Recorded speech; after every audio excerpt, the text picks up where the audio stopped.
All right, guys. Let's go through. Let's get these videos done because it's already 6 o'clock. What? It's 6 o'clock already? Jesus Christ. Anyway. All right. So I've got to stop falling asleep when I get home from work. All right. Let's jump into it. Let's talk about Subscribestar because they were supposed to be the patron saints. They were supposed to be the people that saved us from the whole monetization. And I warned people at the time. I warned you. I said Subscribestar is going to be no better than Patreon. And what do we have? Subscribestar bans Richard Spencer and Radix Journal. Okay, I know who Richard Spencer is. I don't agree with him, but I know who he is. And I have no idea who Radix Journals are, but we'll find out probably from this article. Look, at the end of the day, I don't agree with Richard Spencer. I've seen debates with him and Sargon and something, and I think he's a bit of an asset, to be honest, Spencer. Yeah, but I like the fact that he went through and he did an interview and they asked him who was his favourite presidents, and all of them were Democrats. But like I say, yeah, look, at the end of the day, obviously he has been banned reportedly from Subscribestar. So much for freedom of speech, I suppose, but let's jump into it. It's always a matter of time before Subscribestar succumb to the pressure groups to put ideology ahead of freedom of speech. Nearly every new platform, with the exception of the new Project 2, seems to be putting the concerns of politically correct ahead of freedom of the people. Why am I talking about? Well, I'm talking about Subscribestar banning Richard Spencer from the platform after social justice warriors complained about him having an account on the platform. It was, the news was spotted by communist, thingies, who screen capped the gist of the story in a tweet. So, do you want to be able to give your money to support whoever you want? Sorry, we can't have that in our FREE country. In our free country, maybe. You just follow your from the platform to platform to platform and start social media campaigns to make sure no one can ever give you money ever again except by check. And not even that, because sometimes banks also get involved too. The first screen comes after the Truth Out article, which basically a hit piece against Subscribestar for supporting what they called alternative to the left, we'll say. Basically, anyone who isn't a pro-communist or pro-censorship or pro-degenerate.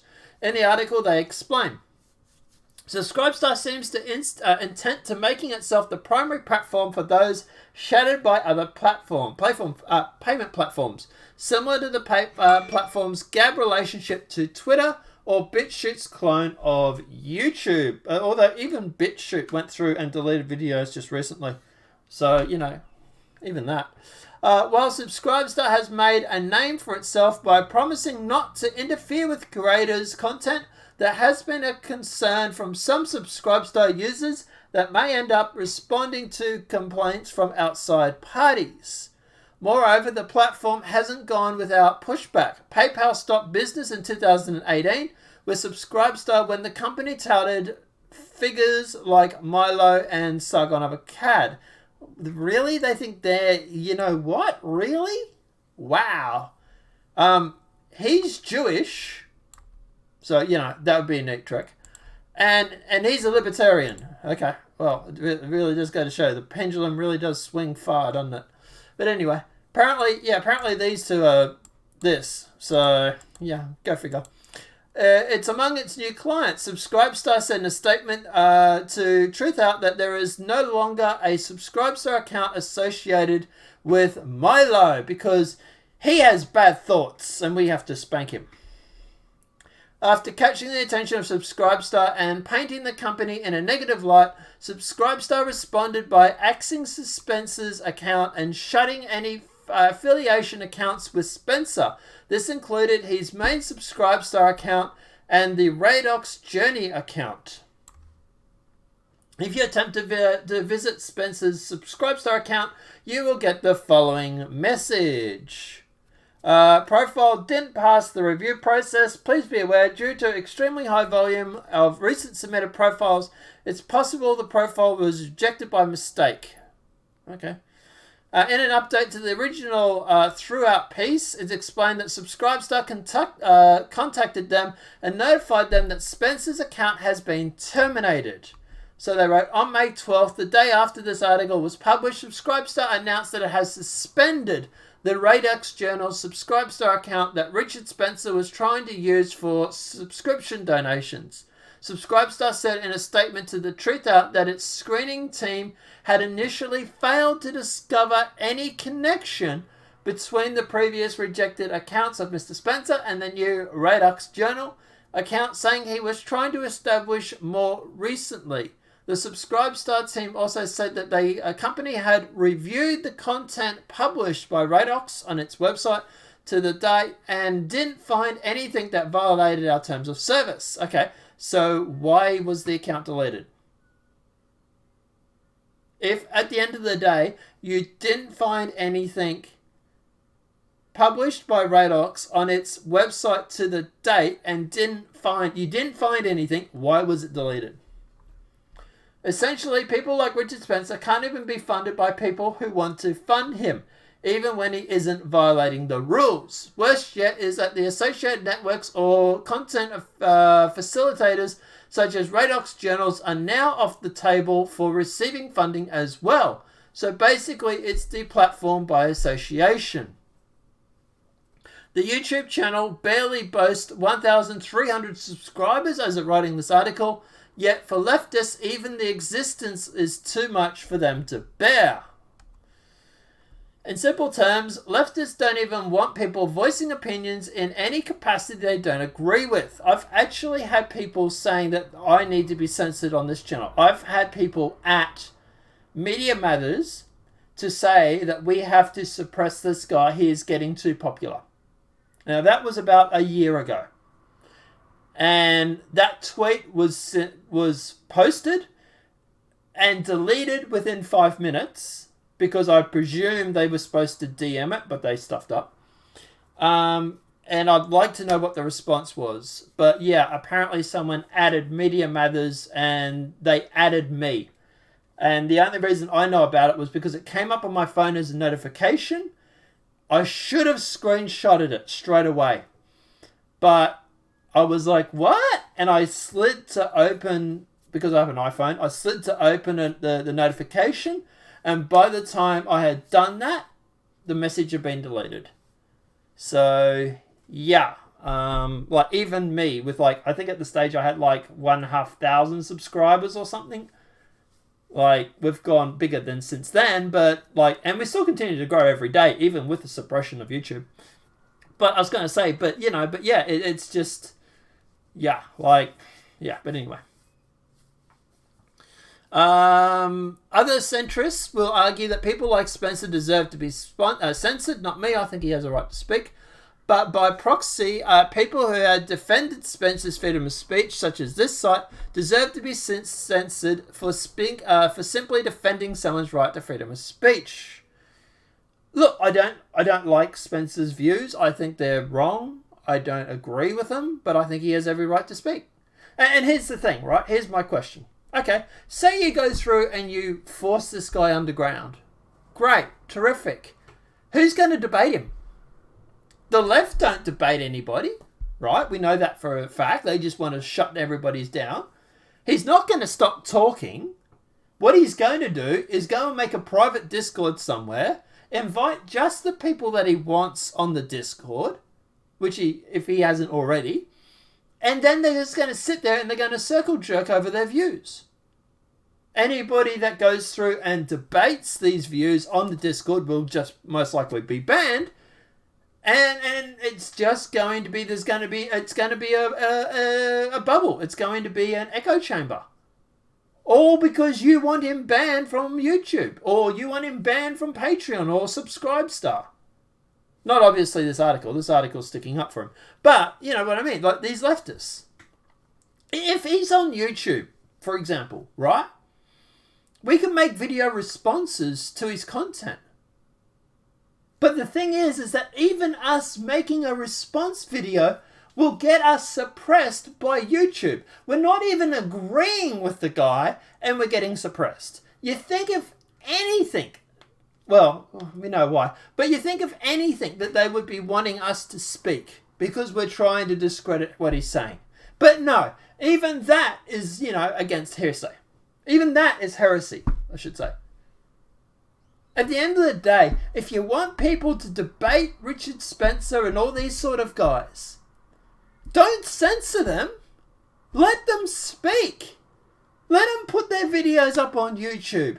Because why? Because people like me will debate them. People like me, like Sargon, will go through and will criticize them. We will find faults or flaws in their arguments and we will shut them down through response videos.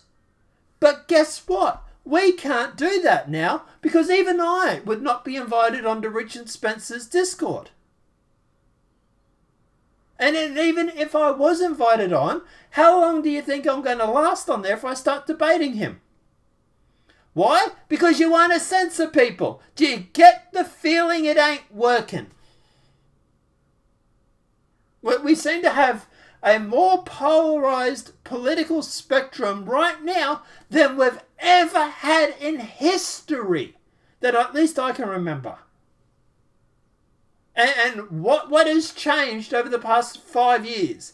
Censorship. And every year we get more and more censored. Every year we get more and more buried. And what is happening? More polarizing politics. More people in echo chambers. Do you think that maybe there is a relation between the two? But what do I know, right? I'm just some censored YouTuber who probably doesn't know shoes. But anyway. Where was I? Basically, this confirms the fears that many have had when Subscribestar came down on Flaming Monkey. In the particular scenario of some offered users sent complaints to Subscribestar, and Subscribestar wanted Flaming Monkey to address the complaints of people who were offended at some of the language he used in some of his BitChute videos. While the situation eventually cleared up, it left a bad taste in the mouth of people who saw the writing on the wall. Subscribestar was on the brink of being converged. On one look at their team of service, and it reads a lot like the typical left-wing operated sites, especially scroll down to the prohibited content sections, which reads, any post, comments, narrative, news, or discussion material that includes in any shape or form hatred towards any social or ethnic group, call for violence or oppression, racial or gender defamation, or targets a person or group by disability, nationality, race, religion, sexual orientation, or skin color will not be published on our platform. It sounds like it's a far leftist. Such material upon discovery will be removed from the platform and the profile account will be suspended with possible future termination. So that is on Subscribestar's page. And that's why I got concerned, because that has been up there for a while. I saw that originally and I went, yep, this is a big concern. I tried to warn you. Some people may run to the defense saying they're only expunging the you-know-whats, but with Milo gone, Richard Spencer suspended, and the Rux Journal banned, it's only a matter of time before other politically incorrect pundits get targeted for using language someone interprets as something or other, and manages to get to platform too. It's not an if scenario, it's a when scenario. It all starts with the so-called you-know-what, and escalates to bans, suspensions, terminations from there. We've already seen it happen with Patreon, and we'll see it happen with Subscribestar. It's becoming a technological inevitability in today's censorship-happy society. Very well written. Probably not very well spoken, but very well written article. Totally agree with him. Couldn't agree with him more, actually, to be honest. Look, I tried to warn people about this. I tried to warn people about Subscribestar. Yes, I do have a Subscribestar. I don't even really advertise it, really, to be honest. But I tried to warn people. I really, really did. I tried to warn you. It's the same with this D-Live. Not D-Live. Yeah, D-Live, is it? The other video platform that PewDiePie went to? I did a thing about that too. About it using the same terminology as the far leftists do. Look, these platforms that start up claiming to be freedom of speech and all that, read the terms of service. That's the best way to find out if something is actually pro freedom of speech. If it sits there and it says no, if it has this sort of language in there, it ain't freedom of speech. It's as simple as that.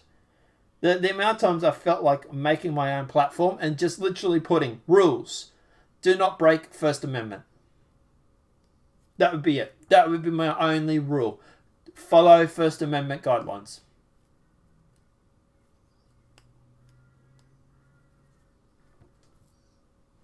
But that's all you have to write. First Amendment. Freedom of speech. So, yeah. But anyway. Guys, let me know what your thoughts are in the comment section below. Personally, writing's on the wall for Subscribestar. I'm not surprised. You know? Yeah, I'm really not surprised at all. Disappointed, sure, but not really surprised. Guys, let me know what your thoughts are in the comment section below. This video has been helpful. Please smack that like button. If you're new to the channel, welcome and subscribe. Don't forget to share, especially if you're on things like Reddit, guys. Posting this link will hugely help this channel out. And we're going to have to start doing stuff like that. I might have to go around spamming my links on Reddit or something. Whoops. But yeah, look, if you have any ideas for Reddit suggestions for where to post my link, let me know. Apart from that, guys, have a great night. We'll see you in the next video. 3, maybe 4 videos for the day. So yeah, we'll see how we go. Have a great night and enjoy.